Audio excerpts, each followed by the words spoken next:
Greetings, friends, and welcome to today's dose of inspiration. Well, if you've been following along the last few days, then you know that we have been studying the names of God. Every time we learn a new name, we learn a different facet of His character, and I find that intriguing. It's already helped me come to know God in a whole different way, and I pray that this kind of study is doing exactly the same for you. Today we're going to look at another name for God. This one can be found in Exodus chapter 31, particularly verse number 13.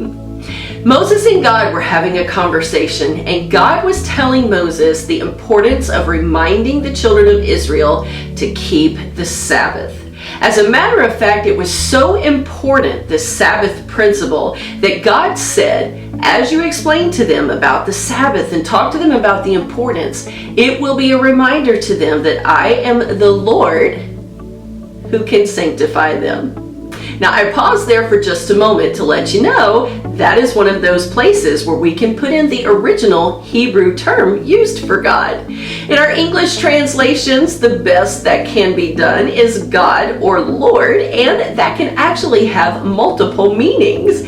But when we go all the way back to the Hebrew to see exactly what God had said, it can bring to life a whole new meaning.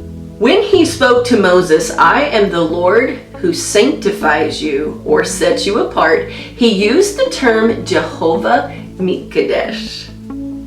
What that simply means, the God who sanctifies or sets you apart. I find that very interesting that God would use that term there, especially in relation to the Sabbath. Why was it necessary to understand that in something such as the Sabbath principle? One of the things that in our culture today I think we can relate to very easy is that we have become a work-driven society, and it is very rare that you find someone who still keeps the Sabbath principle. There are deadlines to meet, there are more things to produce. Consumerism has taken hold of us, and it drives us to an unhealthy place.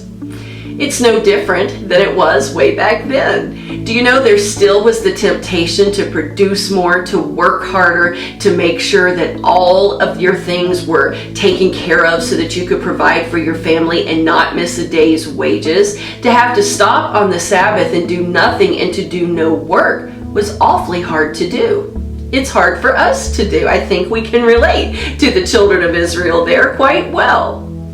God was telling Moses to remind the children of Israel that He is the Lord who sanctifies or sets apart. He pulls His children apart and unto Himself for a very specific reason, and that is to show everyone around that He really is God. Do you know that the children of Israel had everything they needed? God provided for them in a miraculous way. And when they rested on the Sabbath, the sixth day, they were given double in their crops. They could gather double, and it turned out to be much more for them and much more provision than if they would have worked that Sabbath day. I think that we need to learn to trust God in a whole new way. He is the God that sets us apart. He demands that our life be different from everyone around us. That can easily be seen in something as the Sabbath, but it goes so much deeper.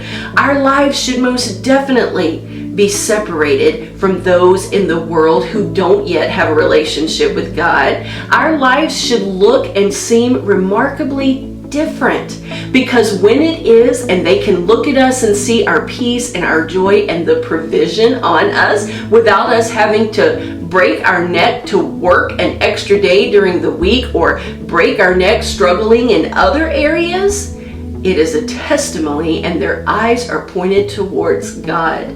He is Jehovah Mikadesh, the God who sanctifies us, who sets us apart, who makes us perfected for His service. I think it's important for us to pause at this moment and remember, we're not sanctified or set apart to be superior than the rest of the world.